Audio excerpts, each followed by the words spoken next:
और शुरुआत इस वक्त की बड़ी खबर से करेंगे। श्रीनगर के मजाफात में हारवन इलाके में सिक्योरिटी फोर्सेस ने एलईटी के एक आला कमांडर को हलाक कर दिया है। पुलिस के मुताबिक हलाक होने वाले अस्करियत पसंद की शिनाख्त सैफुल्ला उर्फ अबू खालिद उर्फ शाहवाज के नाम से हुई है, जो कराची का रिहायशी है, जिसका ताल्लुक लश्कर तैयबा से है। आईजीपी पुलिस कमिश्नर का कहना है कि इसने 2016 में दरअंदाजी की थी और हारवन के इलाके में सरगर्म था। आज सुबह पुलिस और सीआरपीएफ ने अस्करियत पसंदों की मौजूदगी के बारे में इत्तला पर एक मुहासरा और तलाशी ऑपरेशन शुरू किया और सुबह तकरीबन 3:30 बजे इनकाउंटर शुरू हुआ। एक मुख्तसर फायरिंग के बाद मिलिटेंट मारा गया।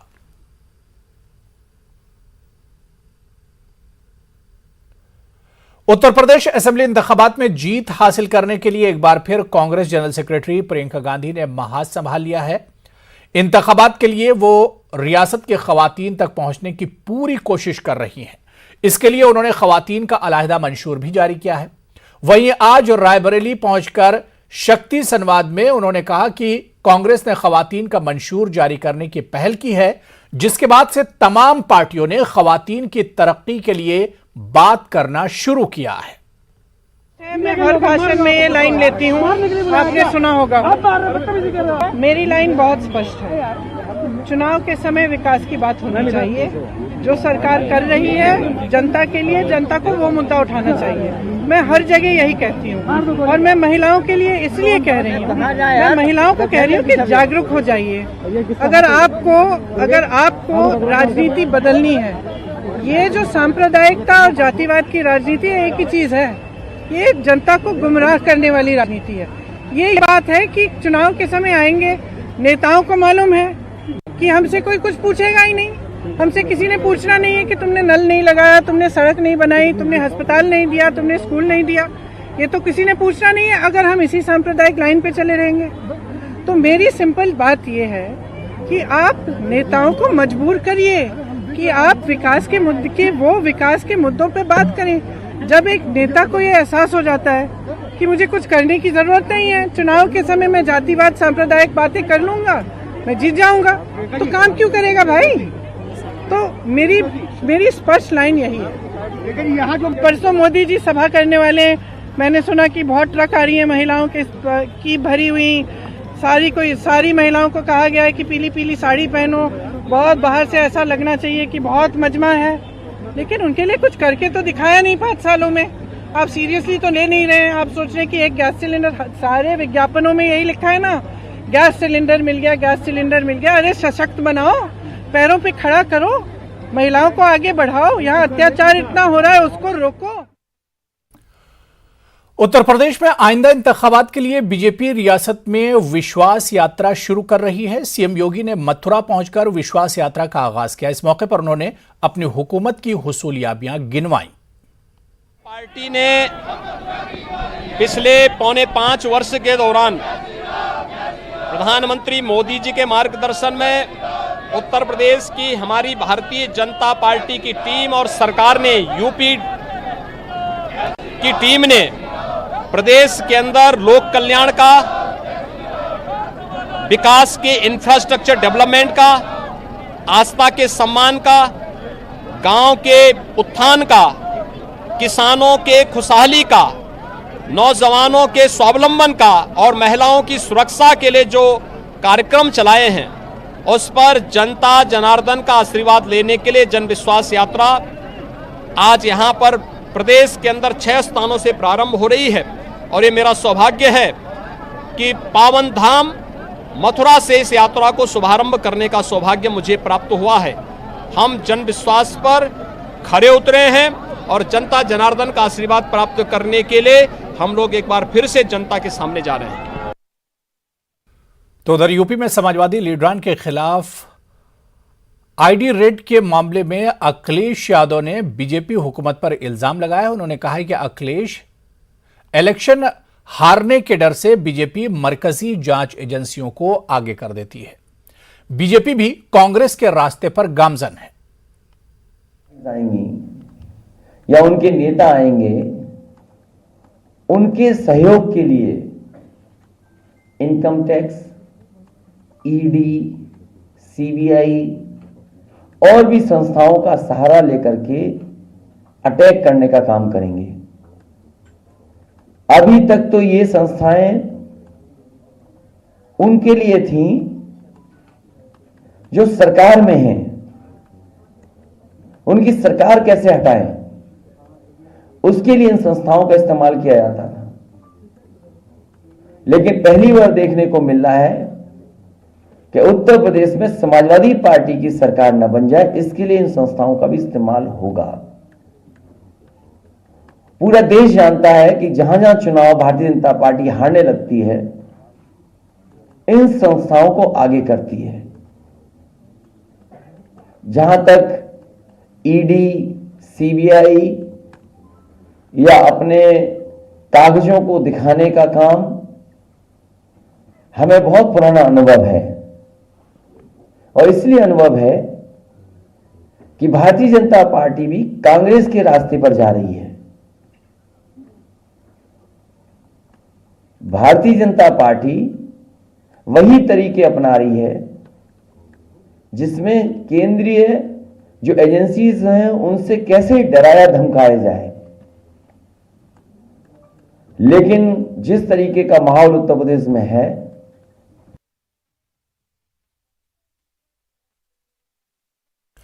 दिल्ली के वज़ीर-ए-आला अरविंद केजरीवाल ने कायस्थ समाज महासम्मेलन में शिरकत की। इस मौके पर उन्होंने खिताब करते हुए कहा कि समाज और मुल्क की तरक्की में कायस्थ समाज का अहम किरदार है। उन्होंने मज़ीद कहा कि मुल्क की आज़ादी के लिए कायस्थ समाज का अहम किरदार माना जाता है। उन्होंने कहा कि इस समाज के अफराद बड़े बड़े ओहदों पर फाइज हैं। समाज निर्माण के लिए, राष्ट्र निर्माण के लिए सतत भागीदार रहा है। पुराने जमाने में भी, उसके बाद भी, देश की आज़ादी की लड़ाई में भी कायस्थ समाज ने बढ़ चढ़ के हिस्सा लिया। और आज अगर हम देखें तो ब्यूरोक्रेसी के अंदर, अफसरशाही के अंदर एक तरह से कायस्थ समाज का वर्चस्व है। मैक्सिमम अपने को ऑफिसर्स जो हैं, ऑफिसर्स सीनियर मोस्ट लेवल पे आपको कायस्थ समाज से दिखाई देते हैं। मरकजी वजीर बराए ज़राअत नरेंद्र सिंह तोमर ने हरियाणा में किसान मोर्चा मीटिंग में शिरकत की। उन्होंने मीटिंग के बाद मीडिया से बात करते हुए कहा कि बहुत ही अच्छे माहौल में बातचीत हुई है। उन्होंने कहा कि आने वाले दिनों में किसान मोर्चा मुल्क की तहजीब को आगे बढ़ाने में ताउन करेगा। इस तनाजुर में किसान मोर्चा लीडरों के साथ बातचीत की गई। किसान मोर्चे की राष्ट्रीय कार्य समिति की बैठक हुई, मैं इसमें भाग लेने के लिए आया था। बहुत ही अच्छे माहौल में सभी कार्यकर्ता उत्साह से भरे हुए थे। पिछले दिनों उनकी जो भूमिका रही, कार्यक्रम रहे, वो भी बहुत प्रशंसनीय हैं। और आने वाले कल में किसान मोर्चा भारतीय प्राकृतिक कृषि पद्धति को आगे बढ़ाने में अपनी भूमिका का निर्वाह करे, इस प्रकार की बातचीत हुई है। आंध्र प्रदेश के जिला कर्नूल में वाक़े श्रीशैलम टेम्पल के दुकानों की नीलामी का तनाज़ा शिद्दत इख्तियार करता जा रहा है। श्रीशैलम मंदिर के कॉम्प्लेक्स में वाक़े 50 दुकानों को 2017 में सड़क की तौसी के दौरान मुनहदिम किया गया था। 50 दुकानों में से 21 दुकानों को मुस्लिम तबके से ताल्लुक रखने वाले अफराद ने किराए पर हासिल किया था। मंदिर इंतजामिया ने करीब में वाक़े आराजी पर दुकानें तामीर करवा के देने का यकीन दिलाया। दुकानों की तामीर के बाद 2019 में मंदिर इंतजामिया ने दुकानों की नीलामी का ऐलान किया। बजरंग दल, बीजेपी और दीगर फिरकापरस्त जमातों ने मुस्लिम तबके को नीलामी में शामिल करने की मुखालिफत की। रियासती वजीर बराए एंडोनमेंट वेल्लमपल्ली श्रीनिवास ने मुदाखलत करते हुए मामले को ठंडा करने के लिए मंदिर के एग्जीक्यूटिव ऑफिसर का तबादला कर दिया।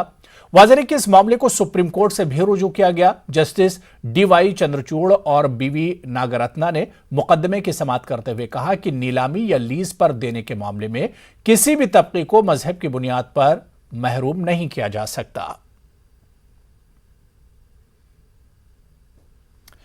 कोरोना के नए वेरिएंट ओमिक्रॉन का दायरा रोज बरोज वसी होता जा रहा है। हिंदुस्तान में ओमिक्रॉन के 140 से ज्यादा मामले दर्ज किए गए। तेलंगाना में 21 लोगों में ओमिक्रॉन की मुस्बत अलामतें पाई गई।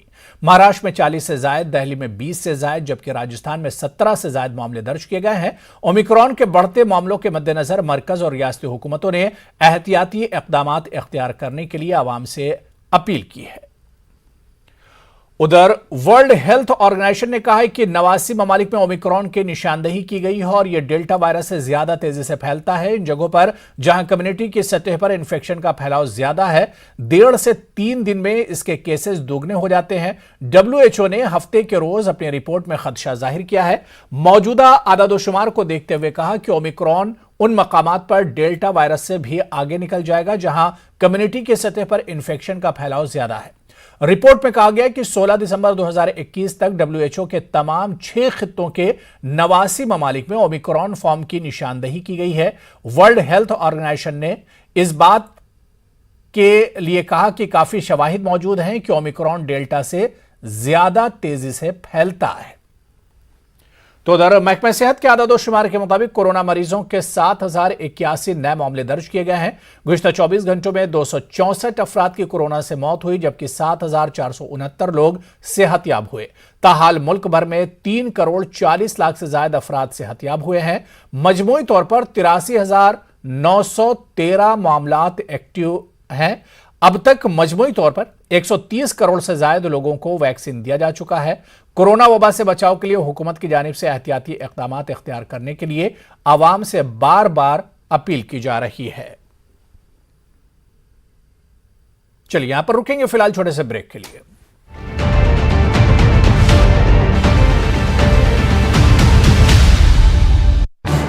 इस न्यूज हेडलाइंस के प्रायोजक पेट सफा आयुर्वेदिक जून, पेट सफा हर रोग दफा।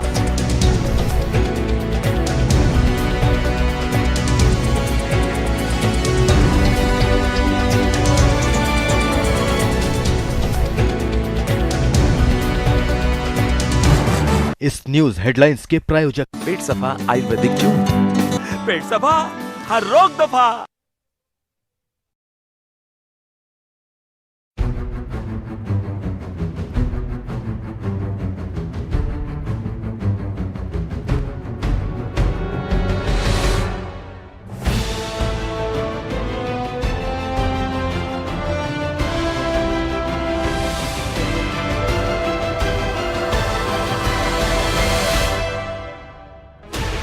Sixteen channels, 15 languages, 26 states, 1,200 plus reporters, 66.9 crore viewers. India's largest news network, News 18 Network.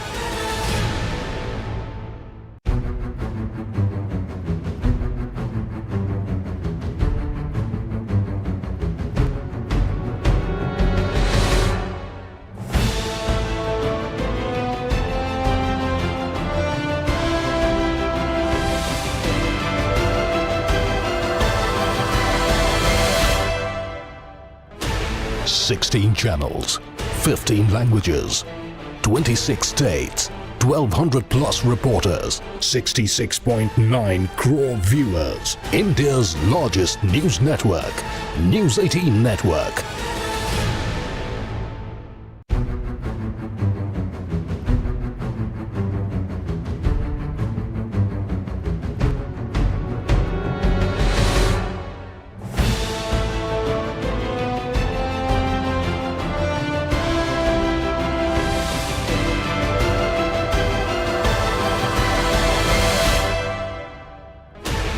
Sixteen channels, 15 languages, 26 states, 1,200 plus reporters, 66.9 crore viewers. India's largest news network, News 18 Network.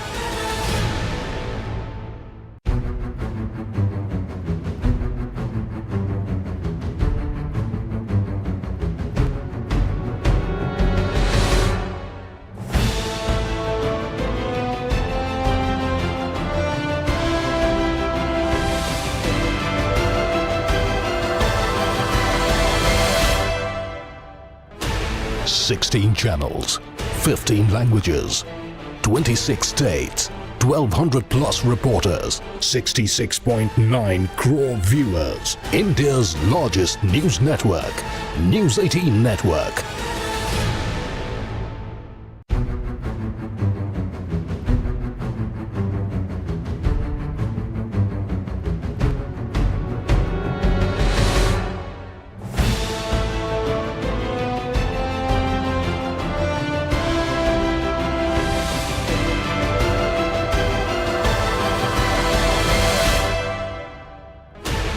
Sixteen channels, 15 languages, 26 states, 1200 plus reporters, 66.9 crore viewers. India's largest news network, News 18 Network.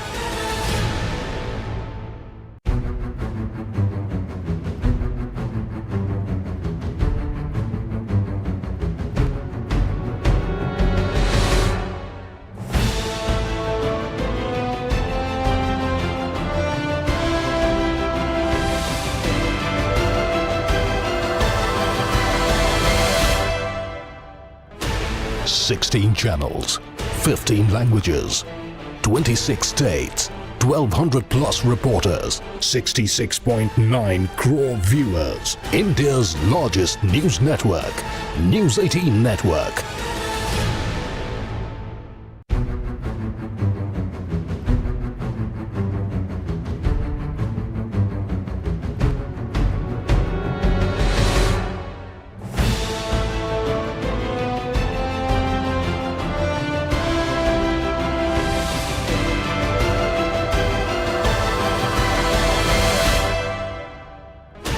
Sixteen channels, 15 languages, 26 states, 1200 plus reporters, 66.9 crore viewers. India's largest news network, News 18 Network.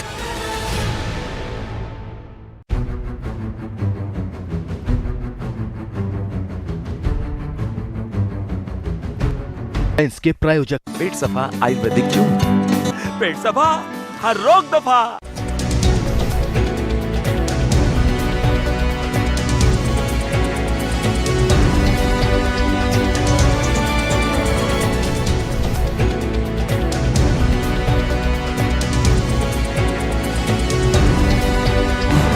इस news headlines के प्रायोजक पेट सफा आयुर्वेदिक जून, पेट सफा हर रोग दफा।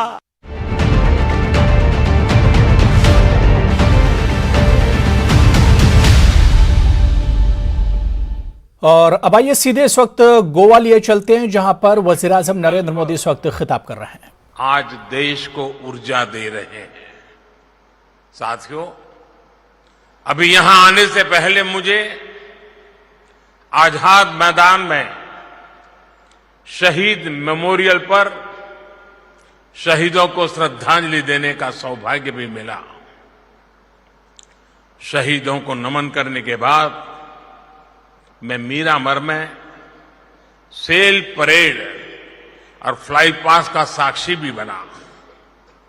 यहां आकर भी ऑपरेशन विजय के वीरों को, वेटरन्स को देश की ओर से सम्मानित करने का अवसर भी मिला।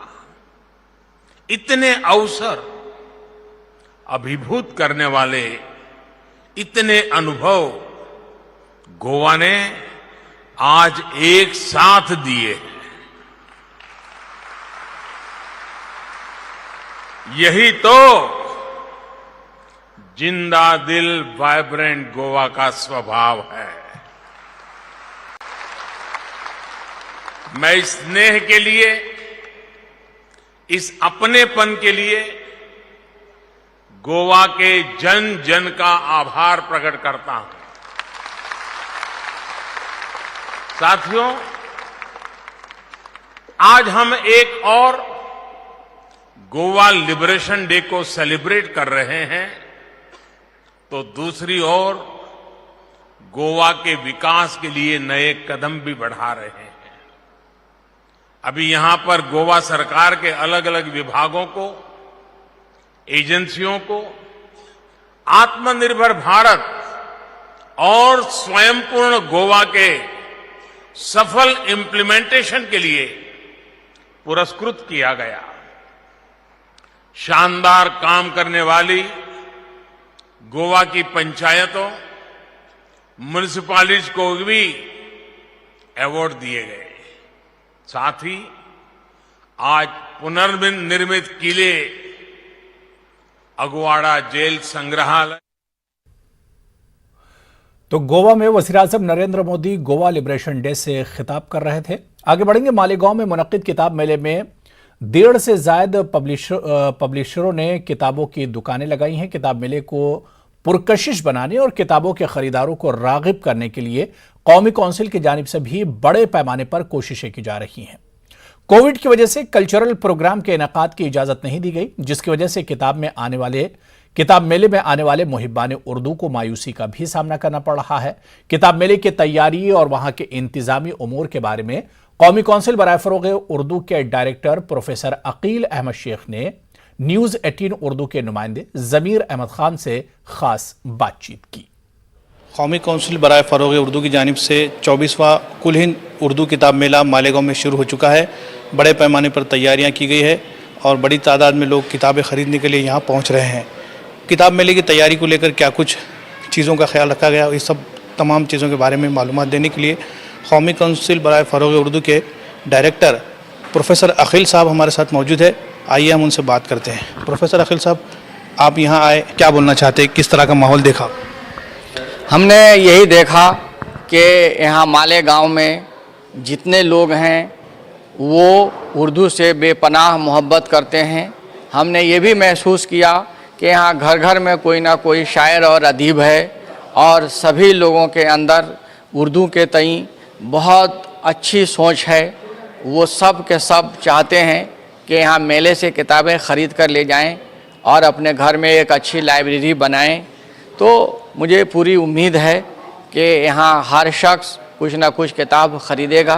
सर, उर्दू किताब मेले में हम देखते हैं कि आमतौर पर कल्चरल प्रोग्राम होते हैं, सकाफ़ती प्रोग्राम होते हैं, मुहिब्बान उर्दू दूर दूर से आते हैं, उनकी ज़ौक़ की तस्कीन का सामान होता है। लेकिन इस मरतबा कोविड को लेकर कुछ बातें सामने आई और उसकी वजह से ऐसा सुनने में आ रहा है कि कल्चरल प्रोग्रामों का जो सेशन है वो इस मरतबा नहीं होगा। तो क्या असर पड़ेगा मजमूई तौर पर? हमने इस किताब मेले में तकरीबन 30 से ज़्यादा प्रोग्राम डिज़ाइन किया था जो कल्चरल प्रोग्राम था, लेकिन मुझे अफसोस है कि मैं कोविड की वजह से कल्चरल प्रोग्राम नहीं कर पाऊँगा। और मालेगांव की जो इंतज़ामिया हैं उन्होंने भी हमें कल्चरल प्रोग्राम करने से मना कर दिया है, इसलिए मैं कोई कल्चरल प्रोग्राम नहीं करूँगा।